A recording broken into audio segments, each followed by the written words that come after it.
কিন্তু আজকে এই বেনজিরের কুকর্মগুলো আড়াল করতে আমার কাছে মনে হচ্ছে পরিকল্পিতভাবে এই মিল্টন সমাদ্দারের ইস্যুটি সামনে আনা হয়েছে। কারণ এই বেনজিরের যে অপকর্ম এগুলো যদি মিডিয়ায় ফাঁস হয়ে যায়, জনগণের সামনে উন্মোচিত হয়ে যায়, তাহলে আওয়ামী লীগের অনেক বড় বড় নেতার প্যান্টের গিট্টি খুলে যাবে, তাদের প্যান্ট খুলে তারা উলঙ্গ হয়ে যাবেন। আসসালামু আলাইকুম। সাবেক পুলিশ প্রধান বেনজির আহমেদের দুর্নীতি ও ফরিদপুরে 2 মুসলিম হত্যাকে ধামাচাপা দেওয়ার জন্যই মিল্টন সমাদ্দারের এই ইস্যুকে সামনে আনা হয়েছে, এমনই মন্তব্য করেছেন গণ অধিকার পরিষদের নেতা ফারুক হাসান। সুপ্রিয় দর্শক, আমরা তার মুখ থেকে বিস্তারিত জেনে আসব। বাংলাদেশ পুলিশের সাবেক প্রধান বেনজির আহমেদ, অনেকেই বলেন এই বেনজির সাহেব যখন পুলিশের প্রধান ছিলেন, ডিএমপির কমিশনার ছিলেন, র্যাবের ডিজি ছিলেন, তিনি তিনটা মন্ত্রীর প্রোটোকল একাই ব্যবহার করেছেন, ভোগ করেছেন। তার আগে এবং পরে পুলিশের কোনো প্রধান সমপরিমাণ প্রোটোকল আজ পর্যন্ত কেউ ভোগ করতে পারে নাই, যেটা বেনজির সাহেব ভোগ করেছেন।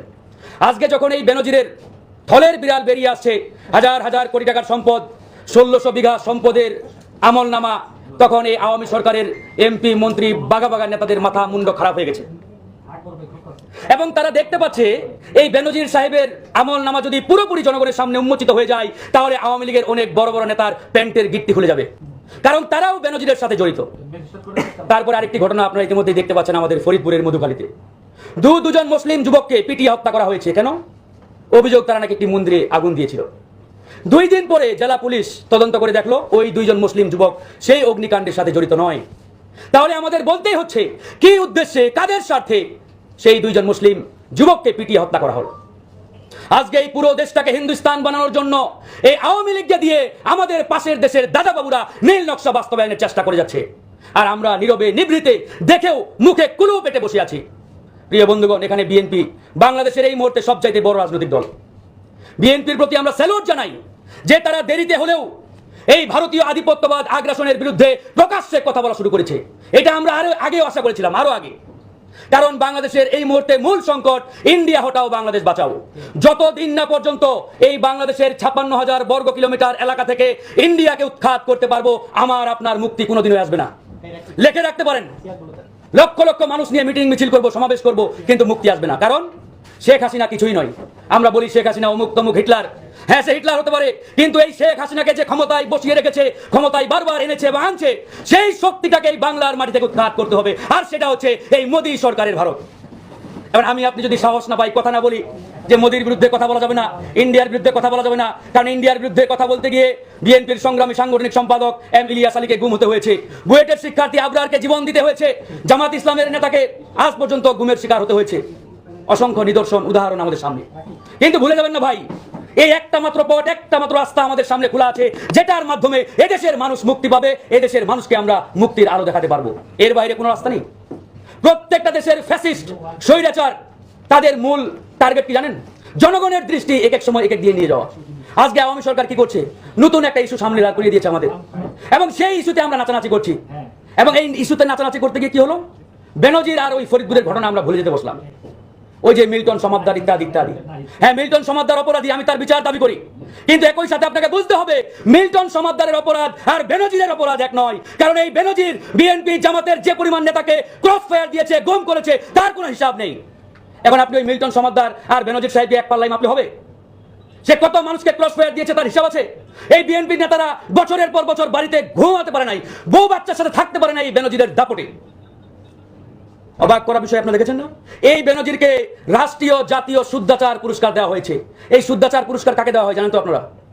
যে যারা দায়িত্ব পালনকালে 1 পয়সাও ঘুষ নেন নাই, দুর্নীতির সাথে জড়িত হন নাই, এরকম ক্লিন ইমেজের অফিসারদের জাতীয় শুদ্ধাচার পুরস্কার দেওয়া হয়। সেই জাতীয় শুদ্ধাচার পুরস্কার বেনজিরকে দেওয়া হয়েছে। তার মানে চোরে চোরে মাস্তুতো ভাই, যারা চোর তারা চোরকেই পুরস্কার দিবে, এটাই স্বাভাবিক। তো এই বেনজিরকে যে সরকার পুরস্কার দিয়েছে, তারাও বেনজিরের মতো মাফিয়া, লুটেরা, চোর, ডাকাত। এই কথাগুলো বলতে হবে বন্ধুগণ। আজকে আমরা ভারতীয় পণ্য বয়কটের ডাক দিয়েছি, এতে অনেকের গায়ে জ্বালা পড়াও শুরু হয়েছে যে কেন আমরা ভারতের পিছনে এতদিন পরে লাগলাম। হ্যাঁ, এটাই আমাদের মুক্তি আন্দোলন, এটাই আমাদের মুক্তির একমাত্র পথ।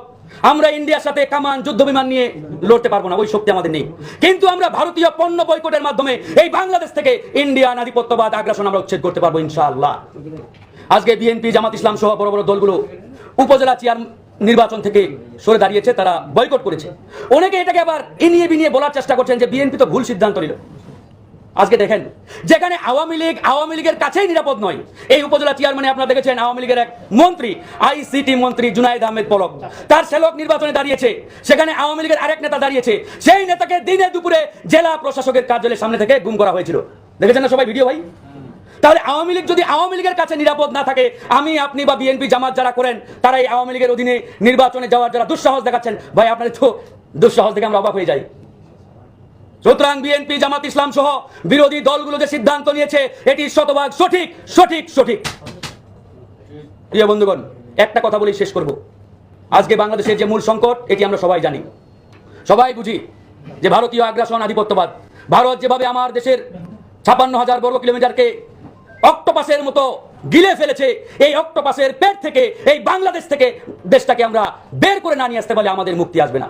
অনেকেই বলেন ৭১ সালে ইন্ডিয়া বাংলাদেশকে স্বাধীন করার জন্য আমাদের পাশে এসে দাঁড়িয়েছিল, এটি পুরোপুরি মিথ্যা ইতিহাস। এখানে বীর মুক্তিযোদ্ধা আব্দুল সালাম ভাই উপস্থিত আছেন। ১৯৭১ সালে ভারত পাকিস্তানকে ভাঙার জন্য, দুর্বল করার জন্য আমাদের পাশে এসে দাঁড়িয়েছিল। আর আমার দেশের ৩০ লক্ষ শহীদ যুদ্ধ করে এই দেশটাকে স্বাধীন করেছে। আর আওয়ামী লীগ কাছে কি করে পুরো যুদ্ধের ক্রেডিট ওই মোদী সরকারের হাতে তুলে দিয়ে আসছে, যে দাদা আপনারা থাকলে, আপনারা না আসলে এই দেশ স্বাধীন হতো। এর চাইতে ডাহা, মিথ্যা, প্রতারণা, মুক্তিযোদ্ধাদের সাথে বেইমানি আর কি হতে পারে বলুন? এই কথাগুলো বলতে হবে, তরুণ প্রজন্মকে তুলে ধরতে হবে আগামীর প্রজন্মের কাছে সঠিক ইতিহাস, না হলে এরা ভুলের মধ্যে থাকবে।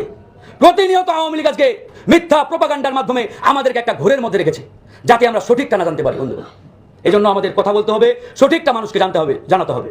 আমি বিএনপির প্রতি উদাত্ত আহ্বান জানাবো, আপনারা বাংলাদেশের এই মুহূর্তে সবচাইতে বড় রাজনৈতিক দল, আপনাদের উপরে যে জুলুম নির্যাতন আওয়ামী লীগ চালিয়েছে এবং অদ্যাবধি চালাচ্ছে, এটা পৃথিবীর ইতিহাসে বিরল। কোন দেশে বিরোধী দলের উপরে এত জুলুম নির্যাতন রুলিং পার্টি চালায় না, যেটা আপনাদের উপরে চালাচ্ছে, আমাদের উপরে চালাচ্ছে। এখন আমাদের পরিষ্কার বক্তব্য, আমরা যদি এই ফ্যাসিস্ট আওয়ামী শক্তির হাত থেকে এই দেশকে মুক্ত করতে চাই, তাহলে আমাদের পথ একটাই, ইন্ডিয়া হটাও বাংলাদেশ বাঁচাও, ভারত খেদাও বাংলাদেশ বাঁচাও। এই স্লোগানকে সামনে রেখে আমাদের জীবন মরণ লড়াই নামতে হবে।